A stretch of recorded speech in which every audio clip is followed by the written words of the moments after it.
दोस्तों, मेरा नाम आशीष गोस्वामी है और आज मैं जो कहानी आपके लिए लेकर आया हूँ, इस कहानी का शीर्षक है ज़्यादा सीधे मत बनो। एक बार एक युवा लड़का जंगल के एक पेड़ पर बहुत जोर जोर से मुक्के मार रहा था। वो अपने मन का गुस्सा निकालने की कोशिश कर रहा था। शायद उसको किसी ने धोखा दिया था या फिर उसके साथ बहुत कुछ बुरा हुआ था, जिससे वो बहुत ही ज़्यादा परेशान था। उसे कहीं भी शांति नहीं मिल रही थी। वो लगातार उस पेड़ पर मुक्के मारता जा रहा था, जिससे उसकी उंगलियां लहूलुहान हो चुकी थीं। उसी जंगल में एक शीतल पानी का झरना था। वहां पर कुछ भिक्षु रोज संध्या के समय स्नान करने आया करते थे। यह उनका नित्य का नियम था। आज जब वो भिक्षु इस रास्ते से स्नान करने के लिए गुजर रहे थे, तो उसने उस लड़के की हालत देखी। वो जोर जोर से चीख रहा था, रो रहा था और लगातार मुक्के मारे जा रहा था। उस लड़के के आसपास कोई मौजूद नहीं था। इससे उस भिक्षु को उस युवक की चिंता होने लगी। उसने सोचा कि कहीं मैं इसे ऐसे छोड़ दूं, कहीं ये आत्महत्या न कर ले। ऐसे विचार आने के बाद भी वो भिक्षु कुछ नहीं बोला और लगातार उस युवक की तरफ देखे जा रहा था। कुछ देर तक तो उस भिक्षु ने उस युवक को नज़रअंदाज किया, लेकिन कुछ देर के बाद उसे अजीब सा लगने लगा। उसने सोचा, ना तो मुझे ये रोक रहा है और ना ही मुझसे ये कुछ कह रहा है। ये तो मुझे बस देखते ही जा रहा है। इसका क्या मतलब है? बड़ा अजीब आदमी है। ऐसे ही विचार उस लड़के के मन में उठने लगे। जब कुछ देर बाद भी वो भिक्षु कुछ नहीं बोला, तो लड़के ने अचानक उससे पूछा, महाशय, आप अपने रास्ते क्यों नहीं चले जाते? आपको क्या मतलब? आप यहाँ क्यों खड़े हैं और मुझे देखते जा रहे हैं? भिक्षु ने बड़े शांत स्वर में कहा, मैं तुम्हें रोक नहीं पा रहा हूँ, तुमसे कुछ कह नहीं पा रहा हूँ, तो मुझसे तुम्हें क्या परेशानी है? मेरे ही तरह ये पेड़ पौधे ये सब तुम्हें देख ही रहे हैं। जब इनसे तुम्हें कोई परेशानी नहीं है, तो मुझसे क्या परेशानी है? यह सुनकर लड़का जोर जोर से चीख कर बोला, मुझे सबसे परेशानी है। मैं सबसे नफरत करता हूँ। यहाँ पर सब धोखेबाज और गद्दार हैं। कोई किसी का नहीं होता इस दुनिया में। और इस तरह बोलते बोलते वो फूट फूट कर रोने लगा और रोए जा रहा था और भिक्षु उसे देखे जा रहा था। वो उसे चुप करने की कोशिश भी नहीं कर रहा था। ये बात तो उस लड़के को और भी ज़्यादा अजीब लगी। अब रोना छोड़कर उस लड़के ने सीधे खड़े होकर उस भिक्षु से कहा, बड़े अजीब इंसान हो आप कि आपके सामने कोई रो रहा है, कोई दुखी है, कोई परेशान है और आप उसे चुप भी नहीं करा सकते। आपके मन में बिल्कुल भी संवेदना नहीं है। बड़े अजीब और कठोर हृदय वाले साधु हैं आप। आपको अपने साधु होने पर खेद होना चाहिए। और ऐसे ही न जाने क्या क्या जली कटी बातें वो युवक उस भिक्षु को सुनाने लगा। कुछ देर बाद जब युवक की सारी भड़ास निकल चुकी थी, तब भिक्षु ने बड़े शांत स्वर में कहा कि आज मैं तुम्हें कंधा दे सकता हूँ, तुम्हारे आंसू पोंछ सकता हूँ, लेकिन इससे तुम्हारी समस्या का समाधान नहीं होगा। कुछ देर के लिए तुम्हारा मन बहल जाएगा, बस उसके बाद फिर वही जिंदगी, फिर वही लोग। कोई तुम्हें धोखा देगा, कोई तुम्हारा फ़ायदा उठाएगा और तुम अपने ही मन को ऐसे ही तकलीफ पहुंचाते रहोगे। तो आंसू पोंछने के बजाय तुम्हें मुझसे कुछ ज्ञान की बातें लेना चाहिए, जिससे तुम्हें जीवन में कोई धोखा न दे सके, तुम्हारी अच्छाई का कोई फ़ायदा ना उठा सके।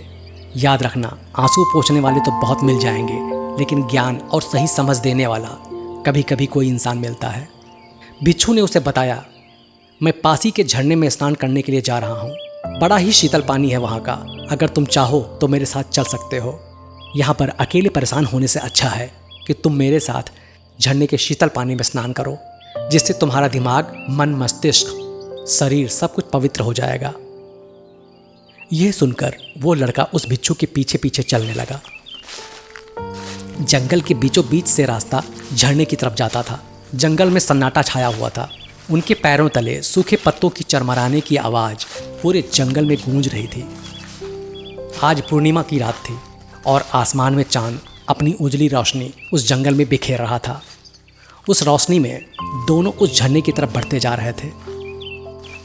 रास्ते में चलते चलते युवक ने उस भिक्षु से कहा, महात्मा, आपकी ज़िंदगी मस्त है। आपको किसी चीज़ की कोई परेशानी नहीं। आपको पता है कि इस दुनिया में कैसे कैसे लोग बसते हैं, कितने धोखेबाज, कितने मक्कार। सबसे बड़ी बात, अपने ही लोग धोखा देते हैं जिनसे हम प्रेम करते हैं। जिनको हम अपना मानते हैं, जब उन्हीं से धोखा मिलता है तो कैसा महसूस होता है। कभी कभी तो ऐसा लगता है कि भोले और दयालु लोगों के लिए ये दुनिया बनी ही नहीं है। ये धोखेबाजों के लिए ही है, मक्कारों के लिए ही है। वही यहाँ पर आनंद से जीते हैं, और हमारे जैसे लोग जो दूसरों की सहायता करते हैं, दूसरों को अपना मानते हैं, वो हमेशा जीवन भर दुखी ही रहते हैं।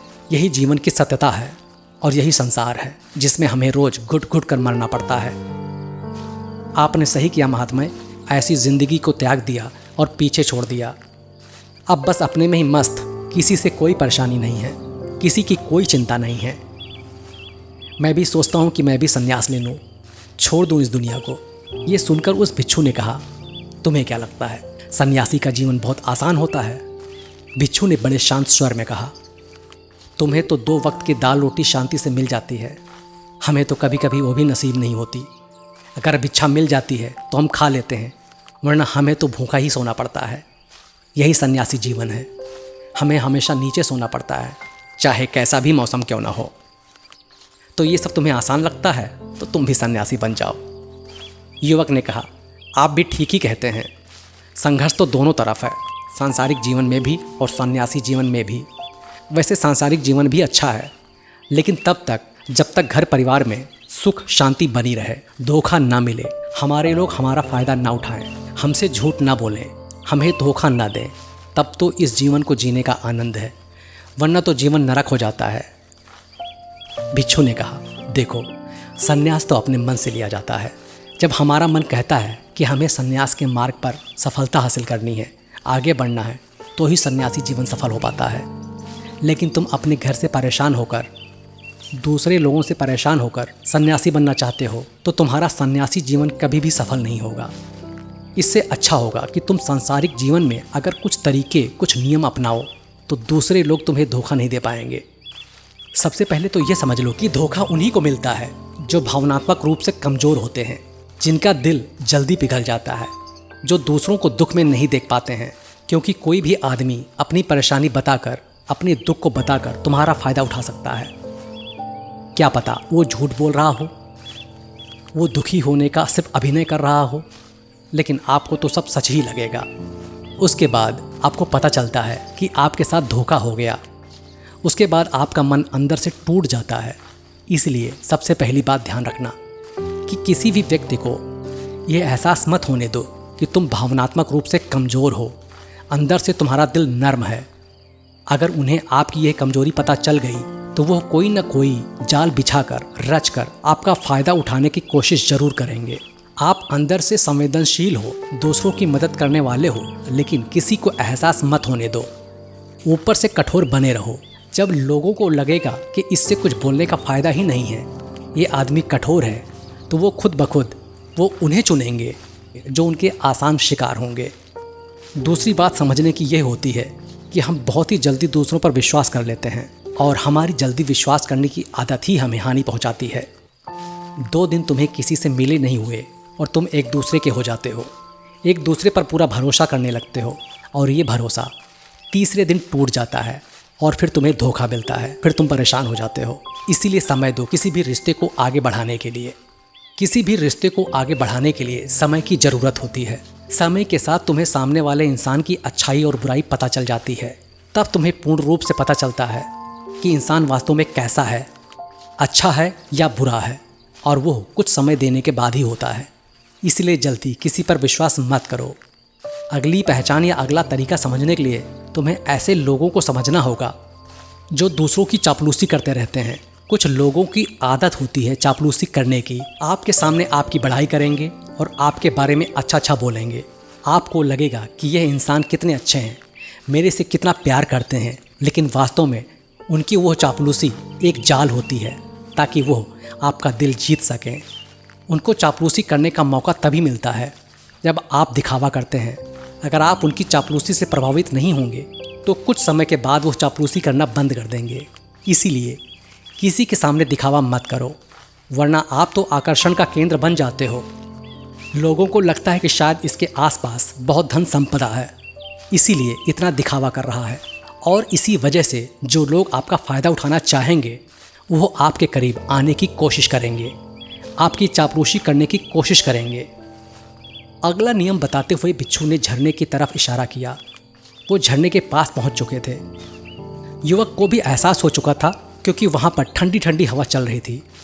ढलान की तरफ जाते हुए बिच्छू ने कहा कि सांसारिक जीवन में एक बात समझने की होती है कि आप जिसकी सहायता कर रहे हैं, चाहे किसी भी रूप में, धन से, शारीरिक रूप से या जिस भी अवस्था में हम किसी की सहायता कर रहे हैं, तो हमें ये ख्याल रखना चाहिए कि सामने वाला वापस कभी भविष्य में हमारी सहायता करने योग्य है कि नहीं। अगर किसी को पैसा उधार दे रहे हो तो ये समझो कि उसके पास आय का कोई साधन नहीं है। कल भविष्य में वो तुम्हें वापस कर पाएगा कि नहीं कर पाएगा। अगर वो नहीं करेगा तो तुम्हें तकलीफ होगी, तुम्हें दुख होगा।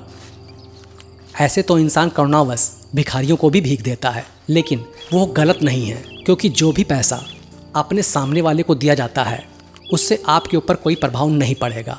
अगर वो आपको वापस भी नहीं लौटा पाएगा, तो अगर किसी ऐसे इंसान को पैसा देना है जो कभी वापस नहीं लौटा पाएगा, तो उतना ही देना जिससे तुम्हारे ऊपर ज़्यादा दबाव न पड़े, तुम्हें ज़्यादा दुख न पहुँचे। अब तक वो दोनों झरने के पास पहुँच चुके थे।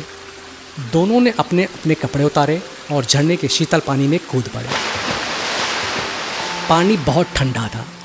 उन दोनों की सारी थकान, सारी उदासी पल भर में दूर हो गई। स्नान कर लेने के बाद वो दोनों एक पेड़ के नीचे उस झरने के सामने बैठकर बातें करने लगे। बिच्छू ने उसे आगे समझाते हुए कहा कि शुरुआत में लोगों को नज़रअंदाज करना सीखो। जब तुम किसी को शुरुआत में नज़रअंदाज करते हो तो जो भी लोग किसी लालच की वजह से तुम्हारे पास प्रभावित हो रहे थे, उनकी छटनी हो जाएगी। जब तुम उनको नज़रअंदाज करोगे तब कोई एक दो बार लोग तुम्हारे पास आने की कोशिश करेंगे। उसके बाद वो तुमसे दूरियां बना लेंगे, और जो आदमी तुम्हारी इंसानियत, तुम्हारी अच्छाई देखकर तुम्हारे पास आएगा, वो नज़रअंदाज करने के बावजूद भी तुम्हारे करीब ही बना रहेगा। और यही तो एक सच्चे इंसान की पहचान होती है, जो हमारे अपने होते हैं। उनसे हम लड़ भी लेते हैं, झगड़ भी लेते हैं, उसके बावजूद भी वो हमारी बातों को बुरा नहीं मानते। चाहे थोड़े समय के लिए वो हमसे नाराज़ रहें, लेकिन कुछ समय के बाद हम फिर से एक हो जाते हैं। यही तो घर परिवार का मतलब होता है, यही तो अपनों का मतलब होता है। इसीलिए शुरुआत में अनजान लोगों को नज़रअंदाज करना सीखो, इग्नोर करना सीखो, ताकि धोखेबाज, मक्कार तुम्हारे करीब ना आ सकें। अपने इस वार्तालाप को ख़त्म करते हुए बिच्छू ने अपनी आखिरी बात बताते हुए कहा कि यह आखिरी सीख सबसे ज़्यादा महत्वपूर्ण है। सब कुछ होने के बाद भी तुम्हें धोखे मिल सकते हैं।